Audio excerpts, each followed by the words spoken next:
How's it going, everyone? Welcome to episode 4 of the Contender podcast. My name is Gage Ryan. I am your host, and we have about an hour to talk about the great sport that is MMA. We got a whole bunch of stuff to talk about here. Of course, we got UFC Fight Night 143. Henry Cejudo and TJ Dillashaw going at it. I'm very excited about that fight. At first, I couldn't care less about that fight, and I didn't really understand why. But as time goes on, this has become a really compelling match to tell, just because of the fact that this is the flyweight division on the line. This is it. If Henry Cejudo loses, he takes the entire flyweight division down with him. He said that he's had plenty of people that have come up to him just for fight week, actually. Plenty of flyweights have come and said, I don't like you, I want to beat you, I want to take your title, but please win. Please beat TJ Dillashaw. And I just think it's a very interesting what they're doing, which is that they're putting the entire division on one guy's shoulders. And I think it's interesting because also you think about it like, if Henry Cejudo can win, if he can beat TJ Dillashaw, who's one of the best pound-for-pound fighters in the world, one of the top 2 greatest bantamweights of all time, if Henry Cejudo can beat him after just beating Demetrius Johnson, he becomes maybe the best pound-for-pound fighter in the UFC. That's a big step up in competition, going from, Sergio Pettis, I think, to this other person, to then Mighty Mouse, and then to TJ Dillashaw. It's a big step up. But if he can win, it's a gigantic test for someone like Henry Cejudo. It's a case where you have a guy who, just a year ago, nobody knew who he was. Just a couple months ago, nobody knew who he was. And then all of a sudden, he gets a shot against Demetrius Mighty Mouse Johnson, a lot of people who a lot of people believe is the best fighter of all time. And really, outside of the level of competition, it's really hard to argue with. You have 11 title defenses, and you basically run through everybody. Like, you really haven't had any difficult fights, at 125 at least.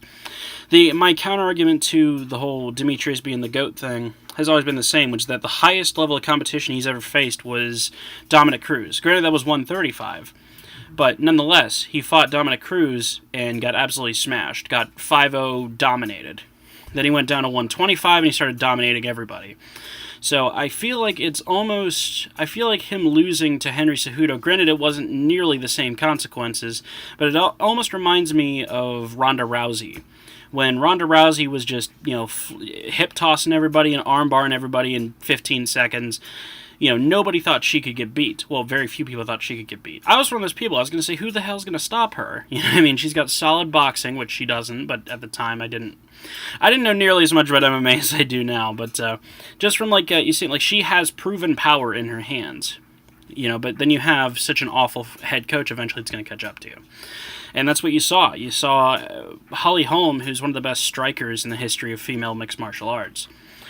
She's just exceptional. But eventually, you put her in there, you put Ronda against someone who can actually strike. No disrespect to her former opponents, but they were either intimidated or they were limited, and that's just how it is. And I think that you look at Mighty Mouse, I feel like he just went through something sort of similar, where the division's now catching up with him. You have Henry Cejudo, who's an excellent fighter. He was an Olympic gold medalist in freestyle wrestling, which is exceptional. He is theoretically a better wrestler, than Daniel Cormier or Chael Sonnen, George St. Pierre, all these people that were never Olympic gold medalists. They were either Olympic alternates, or maybe they placed, or they were Olympians, but they never got a gold medal. Henry Cejudo got a gold medal, and that is crazy impressive. So you look at these fighters that, in terms of wrestling, Cejudo is better than, theoretically.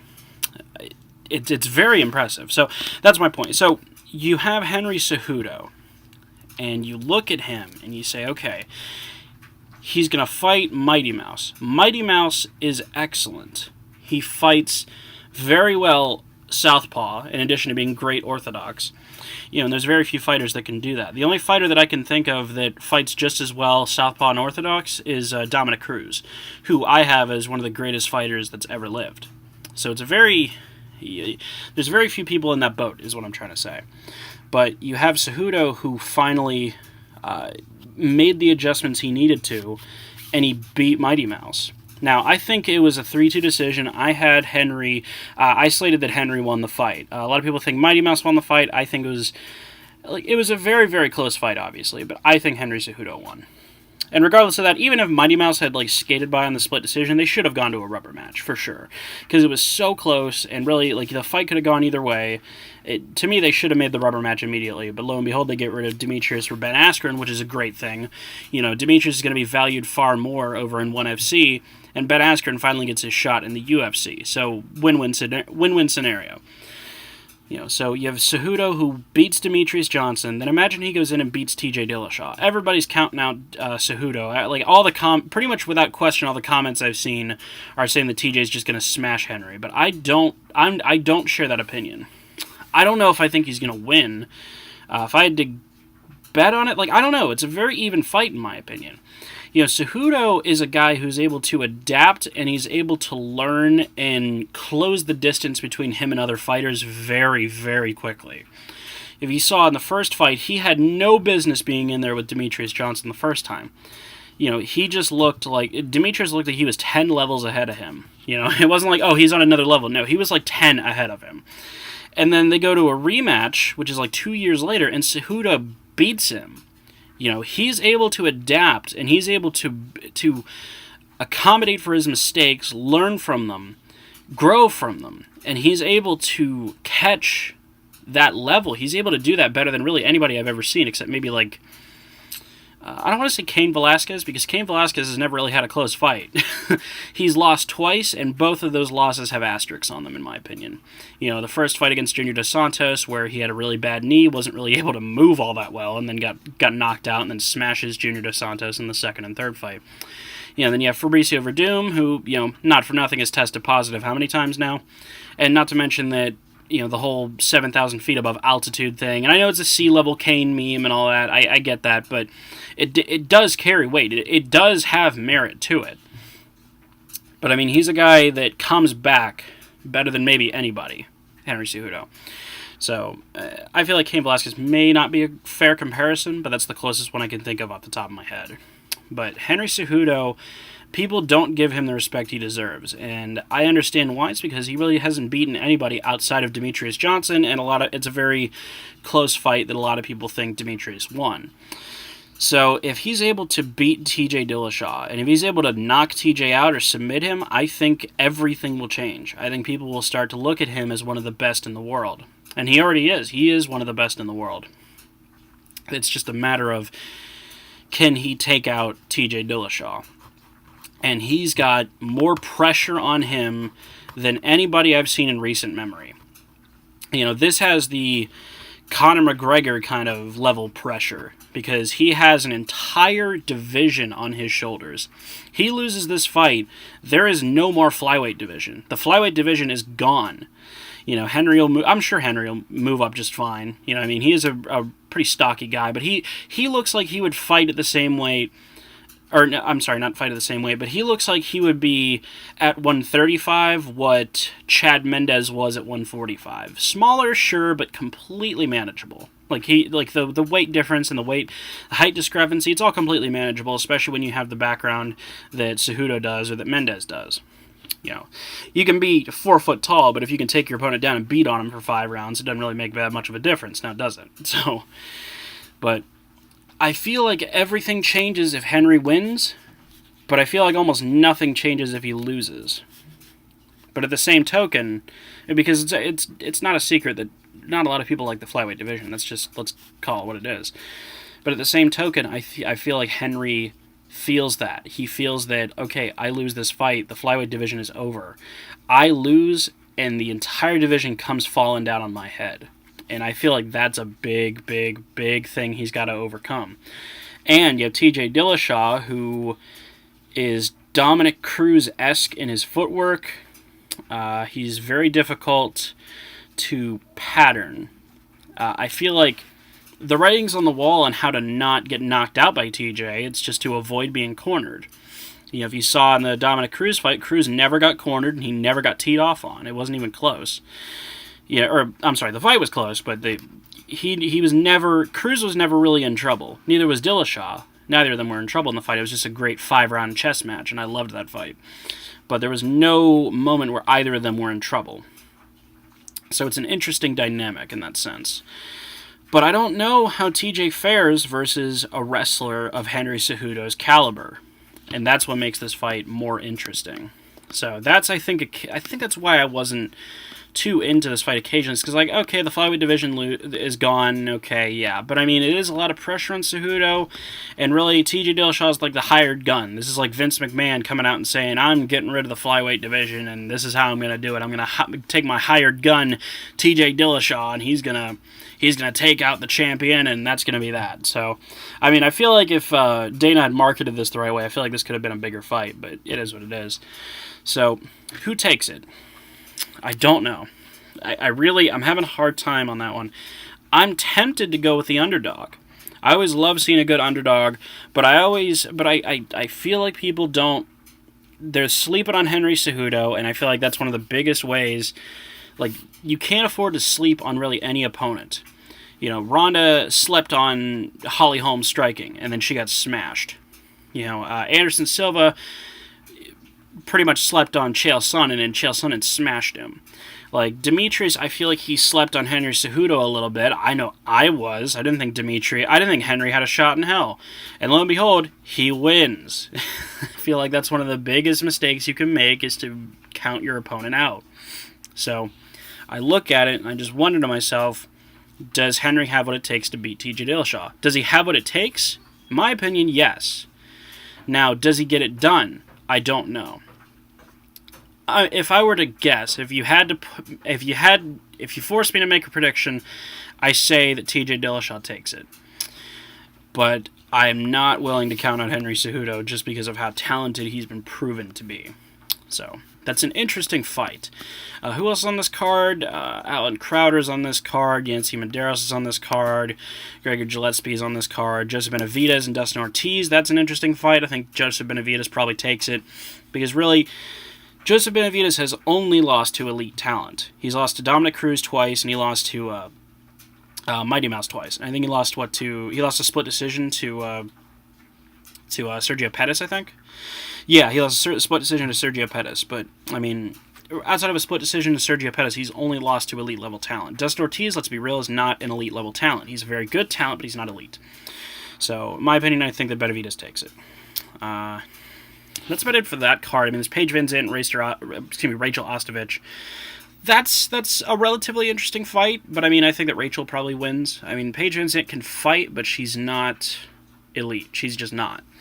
And I don't know if Rachel is either, but I think that between the two, I think Rachel probably wins. But I don't know. So, it's still a growing division, the women's flyweight division. So, really, who knows? Now, I would like to see what people think of the new belt. The new belts look terrible, in my opinion. Maybe not terrible, but they look so bad. They look so gimmicky. It was hilarious. I don't know. It reminds me of like when WWE presented the Universal title. It was so bad. It just ruined the match that was going on. What was that match? It was it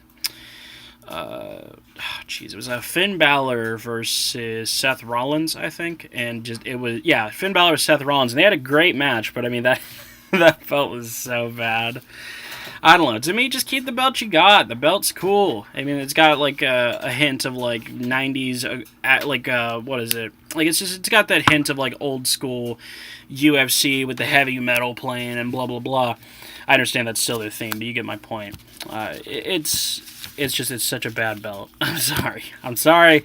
To whoever designed it, it's not a good belt. So I don't know, but I would love to see what anybody that's watching this thinks about it. To me, I just laugh. Like, yeah, right here from Deadspin article, it says the new UFC Championship belt looks like a toy. It does. It's exactly what it looks like.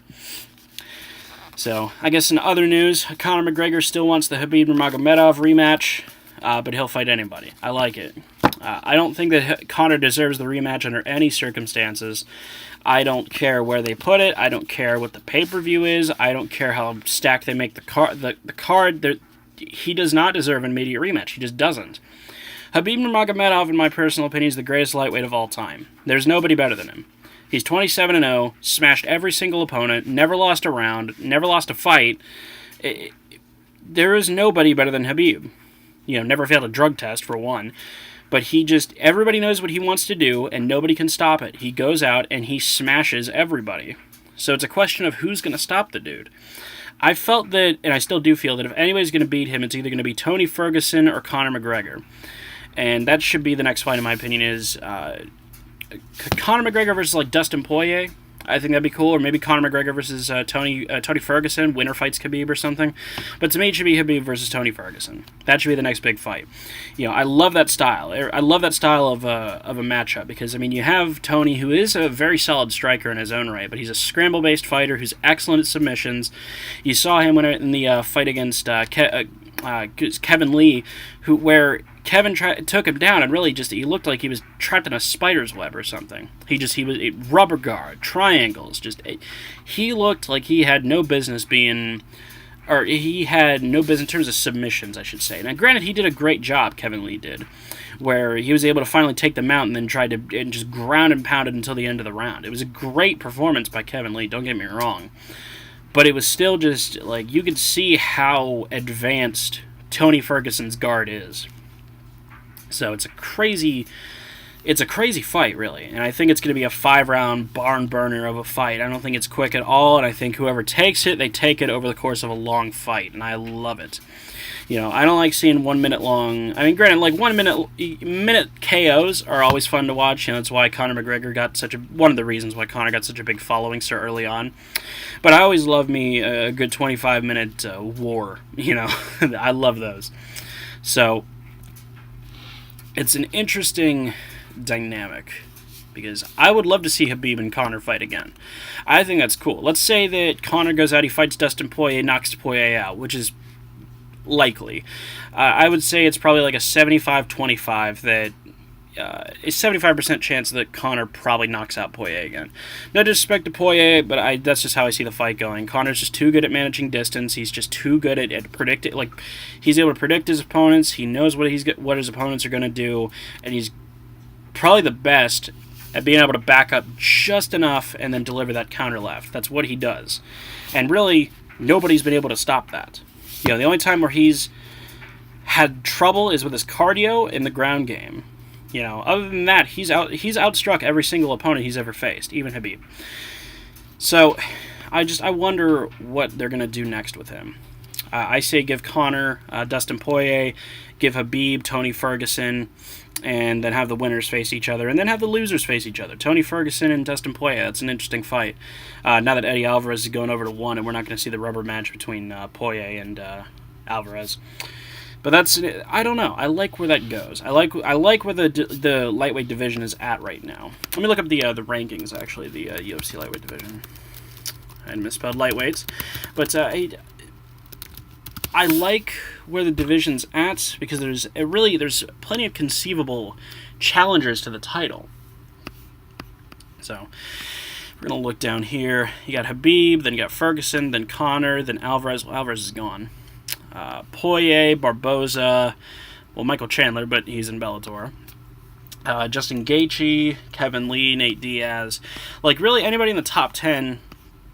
I don't think Nate Diaz is ever going to be a champion, but especially because he refuses to fight anybody. The fact that he won't fight anybody, I like what Dana White said, that both of Diaz brothers should just retire at this point. Plus, I'm really tired of hearing about them, too. So, let's say Justin Gaethje, Kevin Lee, that's an interesting fight. I don't think that's happened yet. Barboza, Poirier, that'd be cool. Did those two fight already? I don't remember. But I like the different variations of what's going on in the lightweight division.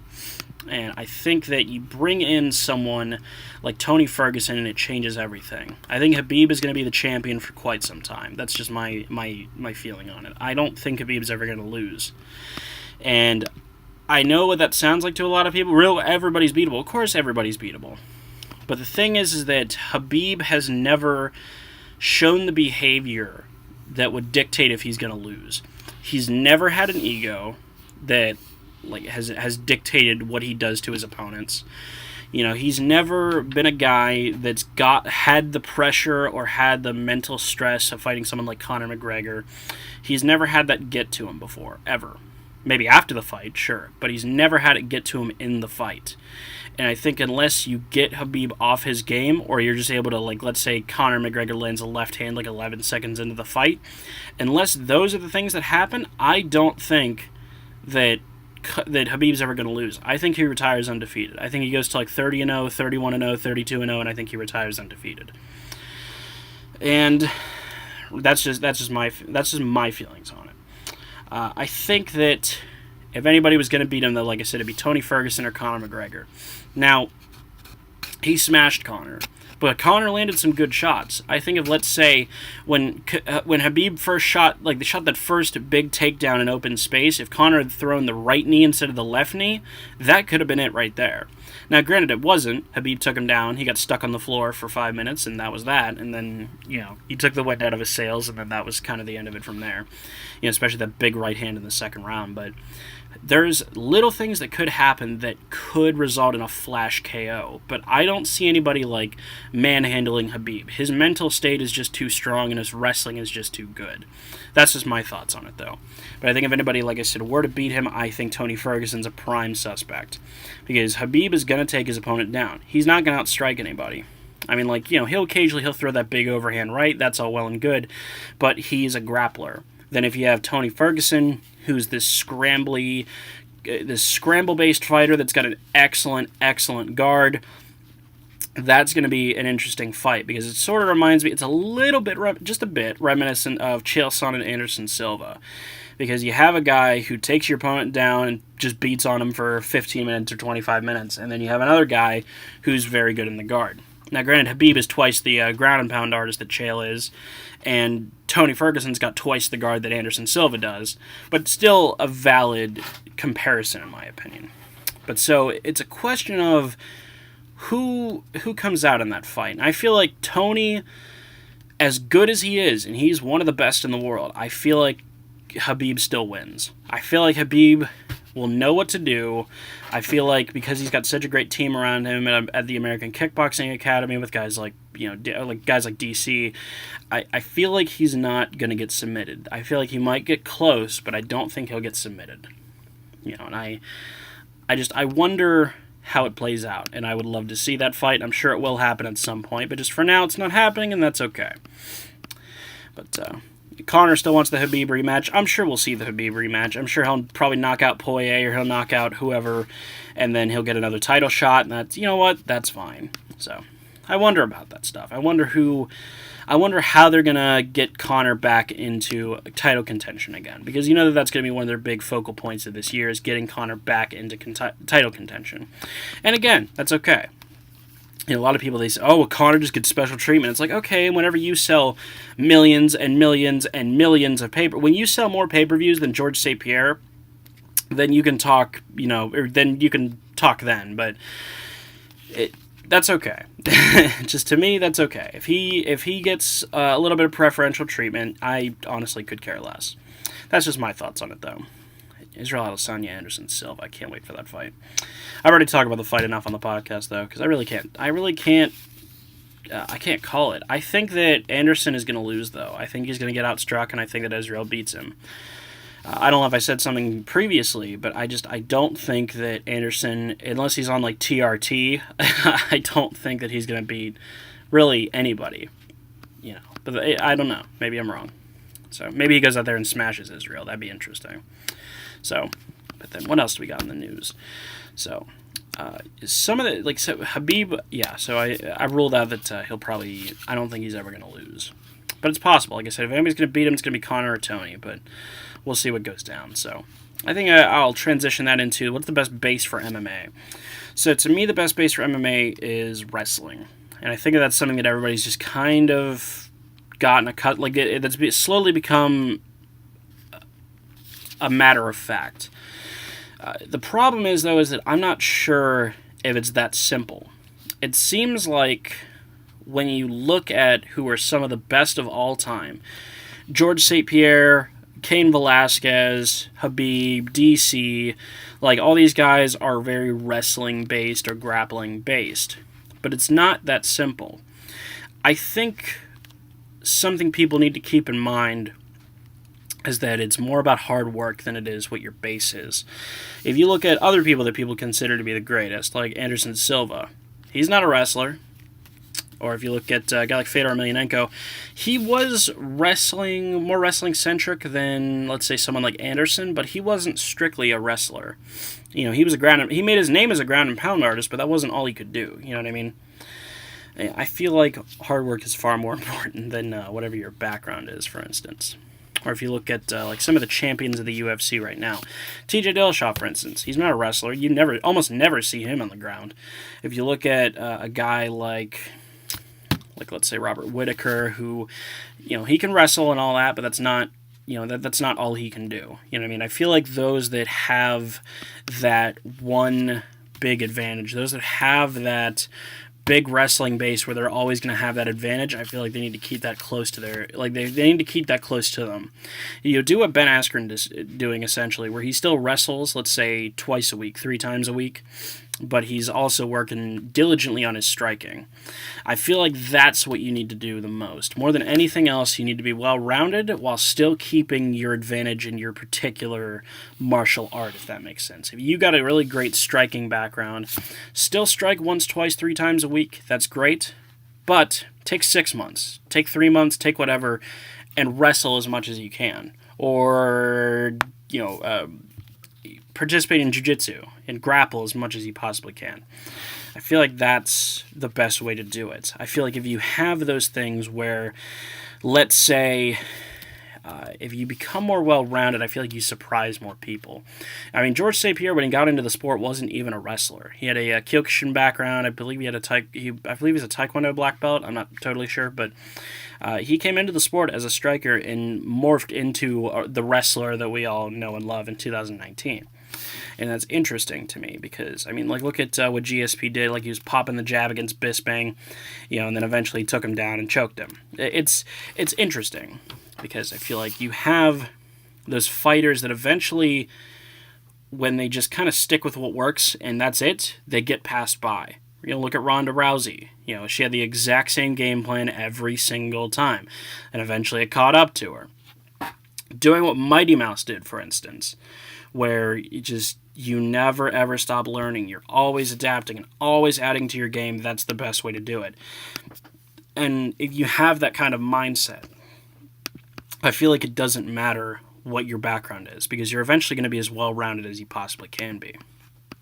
So, speaking of some of the best of all time, I'm going to give you guys my list on who I think are the best. I have a top 5 list. So, here is, I have a couple things that I want to say before I actually give my list, and that's, I have a couple things of criteria.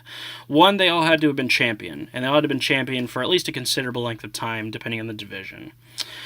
They also can never have popped for any kind of banned substance, or they had to have been proven beyond a shadow of a doubt to be innocent, like the Tim Means situation, for instance. But basically, you never pop for any kind of banned substance, no steroids, no none of that. And I'm talking that excludes Anderson Silva from this list. That excludes John Jones from this list. That excludes just anybody that had a great run, but then you find out that they were basically doping the whole time. So we eliminate that. They had to have held the belt for at least a considerable length of time. You can't win one time, get the belt, and then lose and never get it back, and then call yourself one of the greatest. It's just not how it is. They also can't have relied on any kind of dirty tactics, no eye gouging, no low blows. I mean, someone like Chuck Congo is a great example of that, but just as an example.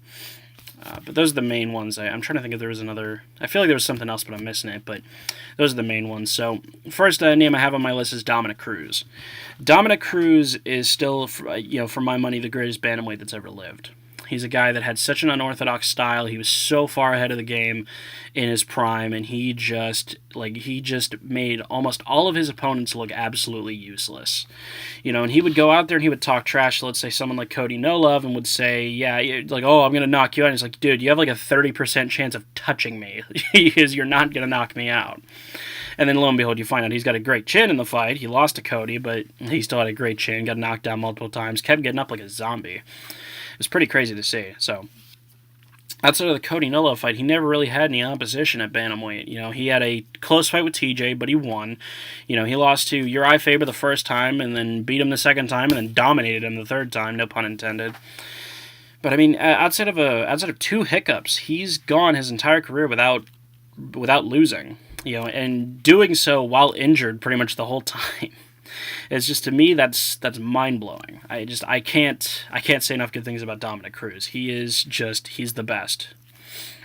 So the next name I got on my list is Cain Velasquez. Cain's a guy who fought, roided up monkeys his whole career and still smashed everybody.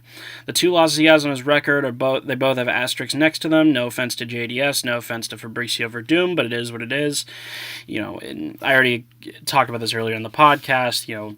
Bad knee and then 7,000 feet above sea level. Both have very iffy circumstances that resulted in a Cain Velasquez loss. But outside of those 2, he smashed everybody. He never had a close fight. Ben Rothwell, Czech Congo, Nogueira. Was it Nogueira? Yeah, I think it was Nogueira. I mean, of course, the JDS fights, Bigfoot Silva. He just smashed everybody. And he didn't really, like I said, he didn't really have any close fights. Every fight was just utter domination. Outpacing his opponent, outstriking his opponent, taking him down and smashing them.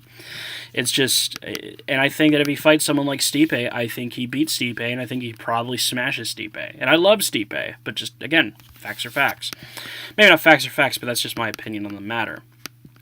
So, Cain Velasquez, just the best heavyweight of all time. I would have loved to have seen a prime Cain versus a prime Fedor. I doubt that fight's ever going to happen, let alone... I didn't think it was going to happen when they were both, still they were still at the top, and I don't think it's going to happen now, unfortunately, but it's one of those things where we can only speculate, but I think that Cain would have beaten Fedor. So, oh yeah, and that's the other thing, is that I don't count Fedor Emelianenko on this list, and the reason being is because he made his bones in Pride, which was a notoriously fixed circuit. The Japanese circuit has been notoriously proven to be a fake and fixed, premeditated, whatever you want to call it, circuit. You notice that every single one of them that made their bones in Pride, not the ones that came over and then went back to the U.S., your guys like Dan Henderson and whatnot, I'm talking the guys that made their bones in Pride. Your Mirko Krokops, your Vandalays, your Fedors, these guys that that were basically huge stars over there and then came to the U.S., all of them have losing records, except Fedor. With the exception of Fedor. And Fedor's record in the U.S. is like 8-4, I think, and that's impressive, but it's not. And all those wins are against top competition, with the exception of I think 2 of them. So if you want to, let's say we counted those two of those wins or so. We put them in at 6-4. Still not a terrible record against top tier competition, but got knocked out by Dan Henderson, got knocked out by Bigfoot, got knocked out by Matt Mitrione, who's, I don't know if I'd call him a top heavyweight, I'd call him a middle of the road heavyweight. At the end of the day, Fedor made his bones in a fixed fight. Company. That's what it was. So, I got Dominick Cruz, I got Cain Velasquez. Next name on my list, Khabib Nurmagomedov. I don't think I really have to spend too much time on there. He's the best lightweight of all time. He's maybe the best fighter of all time. Never had a close fight, never lost a round, never really had any moments of, he had one moment of weakness in the octagon, and it was his fight against Michael Johnson, where he got clipped, and then, of course, he takes him down and smashes him.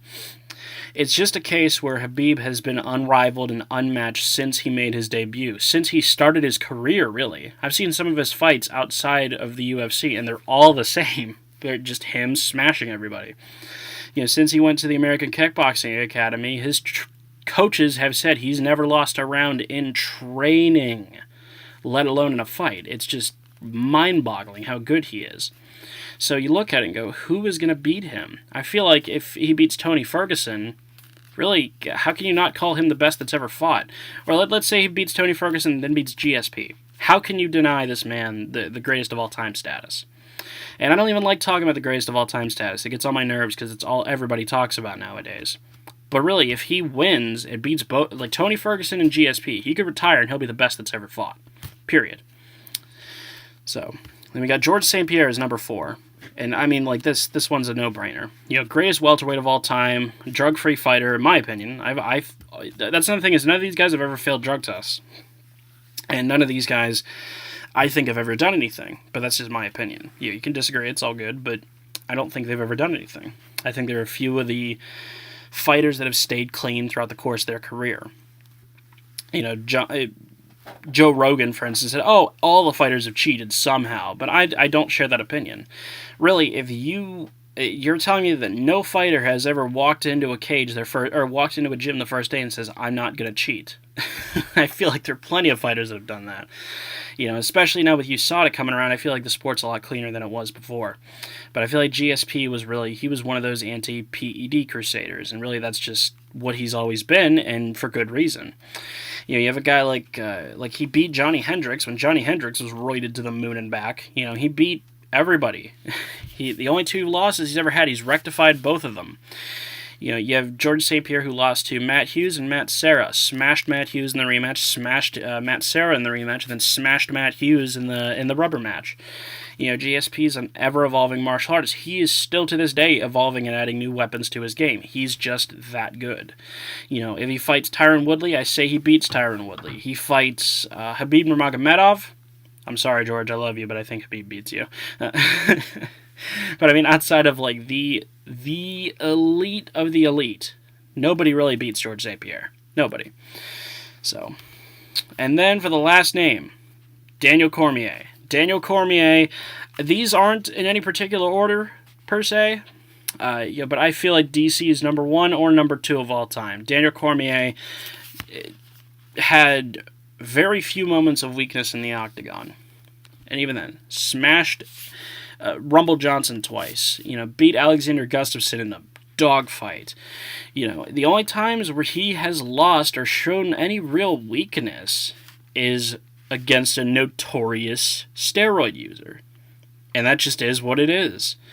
You know, if you ever see a clean John Jones, and I'm not sure we ever will, but if you ever see a clean John Jones fight a Daniel Cormier, I think Daniel Cormier beats him, and I think he beats him more times than not, let's say. I'm not going to say every single time, but more times than not. You know, DC is also a guy where he has evolved exponentially. He came into the sport as just a wrestler, as a novice, and has grown. You know, he got his clinch work. You know, he has some of the best clinch work in MMA. Eventually he grew, and now he's also a very competent stand-up fighter as well. You saw that in the Volkan Oezdemir fight. You saw that in the Stipe Miocic fight. Once you get your timing down, he's very, very solid on the feet and very difficult to do anything to. Once he figures you out, you're in some real trouble. And then that's if he doesn't choose to just clinch with you or take you down and then pummel you. That's what he does. DC's also a guy, he's never failed any kind of test. There's never been any controversy surrounding him outside of what is it called, Towgate. And even then, he says he claims he make weight, and honestly, I believe him. It's just one of those things where DC has shown to be just exceptional. And he hasn't had very many moments of weakness in the octagon. You know, and the ones where he has had has just been versus notorious cheaters. And that is what it is. So that's my list. I got GSP, DC, Cruz, Kane, and Khabib Nurmagomedov. That's my list. Leave you guys' list in the comments. I'd be very interested to see what those are. So, but that's my list. I told you those are my circumstances. I don't let anybody that's failed a drug test, nobody that relies on, you know, eye pokes or any kind of shitty underhanded tactics and all that. You know, and you know, you had to have made your bones in legitimate competition, let's say. You know, that's just how I see it. So, it's a transition from there. I'm not sure. So, I've talked about weight cutting before. I don't know if I want to go back to weight cutting or not. But I also feel like it's just not an advantage. It's not, or at least it's not the advantage that everybody says it is. Because if you look at some of the best that have ever fought, GSP was seldom bigger than his opponents. Cain Velasquez, I don't think has ever been bigger than his opponents. Daniel Cormier, I don't think has ever been bigger than his opponents. And they still are some of the best that have ever fought. Stipe Miocic, 6'4", big dude, but it's not like he towers over anybody. And even then, DC knocked him out, for Christ's sakes. And knocked him out in the first round. It's a funny thing where, I think people see it as more of an advantage than it really is. If a dude's got a 14-inch reach on you, yeah, that's a bit bothersome. But by and large, I don't think that reach and height and weight, I don't think that these super advantages that everybody gives credit to. To me, if reach and height were these giant advantages, then Stefan Struve would be the greatest fighter that's ever lived.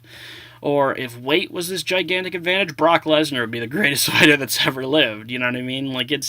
It's more or less what you do with it. And even then, it's still not a gigantic advantage. Like Anderson Silva in his prime. I mean, I believe he was on roids pretty much his whole career, but let's just say he wasn't. Anderson Silva, his big thing was never how strong he was, or how big he was, or how tall he was, or how long he was, or how... let's say how hard he hit necessarily. It was just because he was so good at what he did, which was strike. He was so good at timing and reading and figuring his opponent out. That's just what he was the best at. And none of those advantages, under any circumstances, ever came into play. Ever. It's just, when people say, oh, well, he has a 4-inch reach advantage. It's just that's not really a thing. Chael Sonnen talks about it. He talked about it on the first podcast he did with Joe Rogan. He says they're not advantage. There's no weight advantage. There's no size of it. They're not size advantage, but there's no reach advantage. They're not advantages, but they've been saying them for so long. We're never going to convince people otherwise, and I happen to agree with that. Like I said, unless you have Inspector Gadget arms and legs like John Jones does, it's really not much of an advantage. Odds are. So, it interests me, and I like seeing how those dynamics play out. And by and large, it seems to me like the shorter guy will win. DC, who's been doing probably the best work of his career up at heavyweight right now, he's 5'10", versus these 6'4", 6'5" monsters that weigh 30 pounds more than him, and he walks them down and beats them down. It's crazy to watch. And granted, that's DC, who's one of the best that's ever fought, but it's still worth noting that even with all those advantages, so-called advantages, really nobody gets close to beating DC.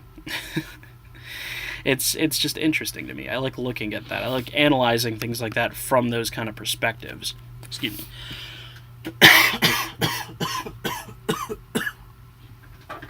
Excuse me. So I should mute my mic there. I apologize, ladies and gentlemen. So I guess we'll transition from there to some of the dumbest MMA rules. And some of these are just the worst. Some of these just drive me up a wall. First of all, I hate the weight cutting. I hate weight cutting in MMA. It drives me crazy. Weight cutting should not be a thing. To me, they should be doing what ONE FC is currently doing. If you guys don't know what they do, they're Singapore-based organization, I believe. And what they do is they have They have hydration tests throughout the course of the week. Now, if you make weight and you're hydrated, great. You don't have to weigh in again. But if you make weight but you piss dehydrated, you can do it another 2 times. And then if you fail 3 times, they make you continue to drink water until you piss hydrated, and then whatever you weigh there is going to be what what you're going to fight at. There's no dehydration testing, or excuse me, there's no dehydrated fighters that go up there with like no water left in their body. That's not what happens in promotions like that, and I love what they do. Or like the 1 hour weigh-ins that wrestling does, where you can't cut weight because it's a 1 hour weigh-in because you wrestle like shit. All the water's out of your body, you have an hour to rehydrate. That's not going to happen. Now, the people that say that they shouldn't do that are because of brain injuries, because if you have nothing left in your brain, or excuse me, you have no water left in your body and then you get kicked in the head, I mean, that's going to be some big trouble. But my response to that is, then don't cut weight. That's a very, very, very easy solution. Don't cut weight then. Because if you cut weight, you're putting yourself in real, real big trouble to get kicked in the head and get even far more injured than you would have been, if you would have just not cut weight in the first place. It's just, that's one of those things where it's just they should be doing more about it, and they're not. I also like that what they're talking about, which is implementing new weight classes. I love the idea of more weight classes.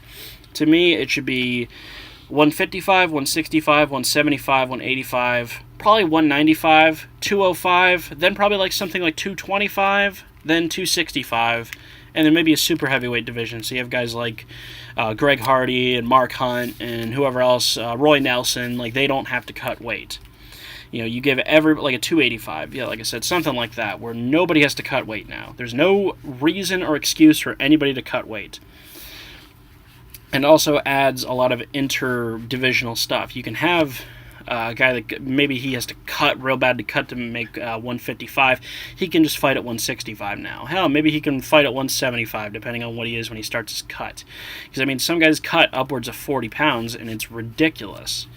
Johnny Hendricks, who before IVs were banned, they were, he was like 210, and he would cut to make 170 pounds. It's ridiculous, like what they do nowadays, and they're killing themselves.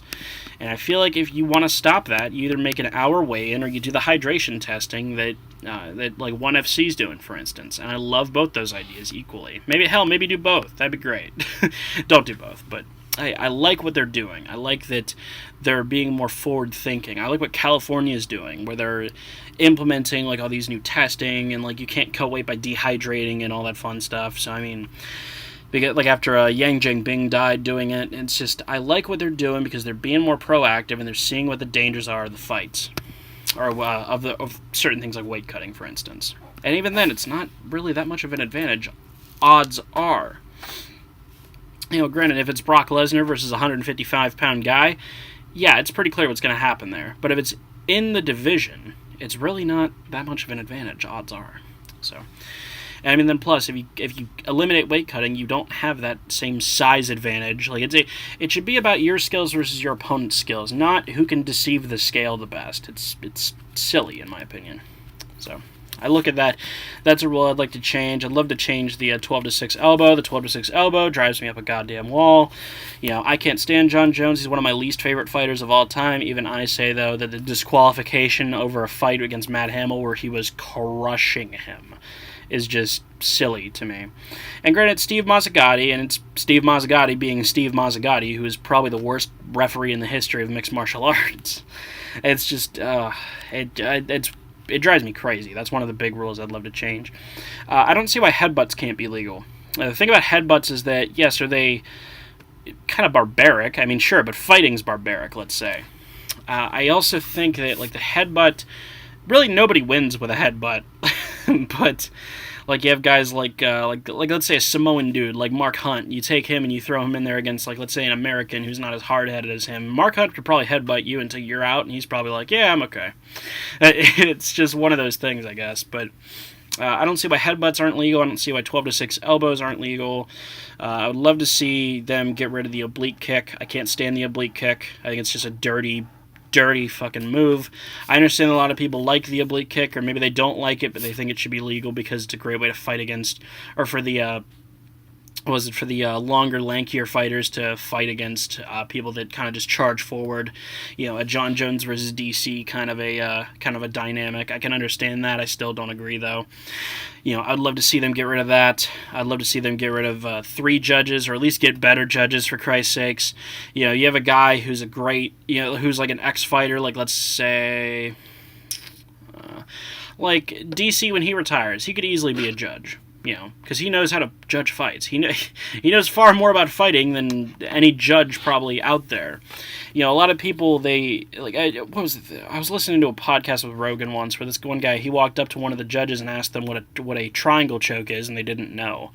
It's crazy to me. And to me, there should be more judges. Like, I'm okay with 3 judges. It doesn't bother me. I also don't mind the 10-point must system. That doesn't bother me either. I do like what 1FC does. Again, I hate to bring up 1FC, but they're doing some good stuff over there, where they judge the fight as a whole. They don't judge round by round like they do in boxing. I don't mind the I don't mind the 10-point must system. I actually like the 10-point must system. I'm not saying it's the best system to use, but I don't have an issue with it. You know, like, oh, well, it makes people have to outpoint their opponents. Like, yeah, it's called fighting, dude. If you go in a fight against, like, let's say someone, like, in his prime, Mark Hunt, we'll say. If the entire point of your fight is to knock your opponent out against a prime Mark Hunt, or, like, let's say a prime Chuck Liddell, you've already lost. Or if you want to fight against one of the Diaz brothers and your entire objective is to knock him out, you've already lost. You look at Dominic Cruz, you go to knock him out, you've probably already lost. There are certain times where you fight where you have to outpoint your opponent. That's just how it is. And so for people, it's called fighting, man. If you can go in there, score points, move around, and avoid taking damage, that's how it should be. Not just standing and brawling. That's dumb. You're not going to be able to hold your grandkids in a number of years from now. You know, that's what happened to Chuck Liddell. If you saw what he did, is that you could, like, hit him in the face with a crowbar. Like Rogan talked about, he's like, you could hit him in the face with a crowbar and he would just spit metal at you and hit you. You know, it's just how it goes with some people, but that's not a smart way to fight. So the whole, it should be knockout or bust, like, kind of an idea is just stupid. It's just stupidity, in my opinion. You know, and I'd love to see where people, like, I would love to see more judges. Like I said, 3 judges don't bother me necessarily, but if we had better judges, like let's say you have Matt Serra, Matt Hughes, and George St. Pierre, let's say they're the judges of the fight, I am totally confident that they'll get the decision right just about every time. I have no worries about leaving the fight in the hands of the judges if those are your judges. That is fine with me. You know, but these people that don't even know anything about fighting or don't know anything about wrestling or grappling, like there's people that like the athletic commissions are the ones that assign them. They're just stupidity to me. I think like they should do a much better job of that. That's another thing I'd love to change about MMA. The kind of judges we have. Not necessarily more of them, although more of them's fine. If they had like 5 judges, that's cool with me. I have no issue with that. But like I said, the 10-point must system doesn't bother me either. I feel like the 10-point must system like should probably be more sensitive. Because like here's the thing. In boxing, a 10-7 round or a 10-6 round, is it common? I don't watch a super amount of boxing, but I'm willing to bet that it's not super common, but it's possible. I feel like if you knock your opponent down and they don't knock you down, that should probably be a 10-8 round. You know what I mean? It makes the judging more loose, if that makes sense. It adds, like, it's not going to be 30-27, 29-28, 30-26. It's not going to be the same thing every single time. If a wrestler takes his opponent down and keeps him down for 5 minutes, it should be a 10-8 round. Yeah, pretty much every time. You know, if the wrestler knocks his opponent down with a head kick or something and then goes down to the ground and keeps him there for 5 minutes, it should probably be a 10-7 round. Again, this is just a theoretical idea that I have that I'm just talking about right now, and maybe I'm totally wrong and someone can correct me, but that's the idea that I would have about it, was that, like, let's say every knockdown knocks a point off, and then, like, let's say it would be you knock your opponent down, and then they knock you down, but then you win the round, it should probably be a 10-9 round, if that makes sense. Like, let's say one knockdown apiece will take away one of those points you would, or you add those points back, let's say. I like that idea. I think it's interesting. But, like I said, the 10-point must system doesn't bug me, but I do think it should be a little bit more sensitive than what it is. I think that, like, let's say if you look at a fight like, just because it's my background, we'll say Chael Sonnen and Anderson Silva won. There was one judge that scored at 40-36, but that's not what I saw. I would have seen 40-35, maybe 40-34 even, because you saw multiple knockdowns from Chael. You saw him control Anderson on the ground every single round. I think that there should have been more. They're granted, like with today's scoring, there would have been more 10-8s in there, but even by old scoring, there should have been at least one 10-8 in there. So it's one of those things I look at and I say, okay, well, there's definitely some things that can be improved with the system. Like I said, 10-point must system doesn't bug me necessarily. 3 judges don't necessarily bug me, but I feel like there's things to add on to them, if anything, or there's things to tweak. So I look at those. I look at the 12 to 6 elbow. I look at weight cutting. I look at like the headbutt rule or knees on the ground, for instance. I like knees on the ground. Knees on the ground, I feel like the only time that knees on the ground shouldn't be legal is if you're in like north-south position. Because essentially if you put knees on the ground legal, it makes north-south position just immediately useless. Because you're just going to get kneed in the head the whole fight. I don't think that there should be any positions that are just useless because you're going to get kneed in the head, let's say. Like there's pros and cons to every position, don't get me wrong. I mean, if you're in someone's guard, you could submit them, but they could also beat the shit out of you from the guard the whole time.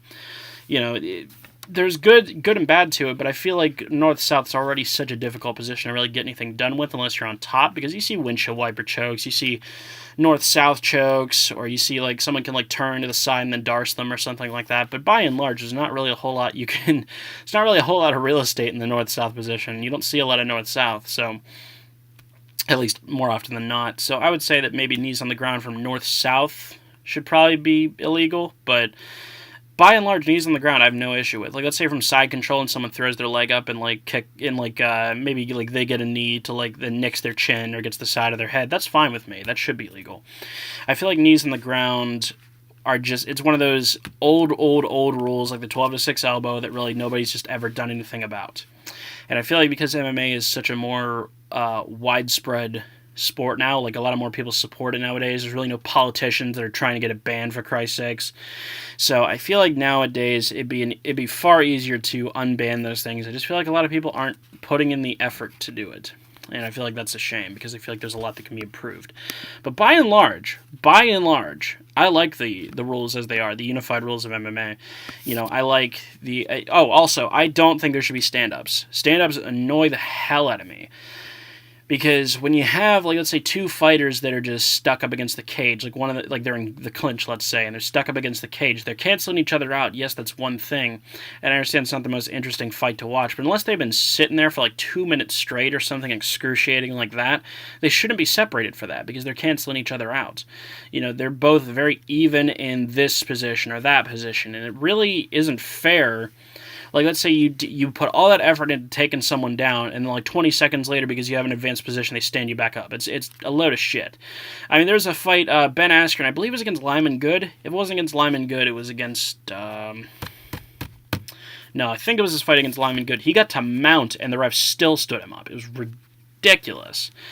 Well, come on, work. It's like, I'm in the full mount. If I post up, it's very likely that he scoots out the back and gets out. There's not a lot I can do from here outside of like trying to keep my base low and just throwing punches whenever I get the opportunity to. But a lot of but a lot of refs still want to stand people up for that. And then that could cost wrestling-based fighters rounds, which is outrageous. Because if let's say you get all that work in, you take him down, and you keep him there for 3 minutes, 4 minutes. If you stand them up, and then let's say he gets outboxed, the guy didn't get up. He didn't earn his way up. He was just able to, like, hold on enough, like, let's say Anderson Silva versus Dan Henderson, you know, where he just kind of held on and was able to get the ref to stand them up. I don't think they stood him up in the Dan Henderson fight, but just as an example, you know, and then he gets up and he knocks him out. That's not legitimate, in my opinion. I feel like if you're down, you should get up. You should have to find a way to get up, as opposed to, oh, I'm just gonna hold on to you and hope the ref gets bored and stands everybody up. It's just, stand-ups drive me crazy. And I mean, you see plenty of stand-ups that nobody agrees with, that everybody starts booing. You know, and like, of course, Joe Rogan goes crazy anytime that anybody gets stood up. It's just one of those things where stand-ups by and large just shouldn't exist.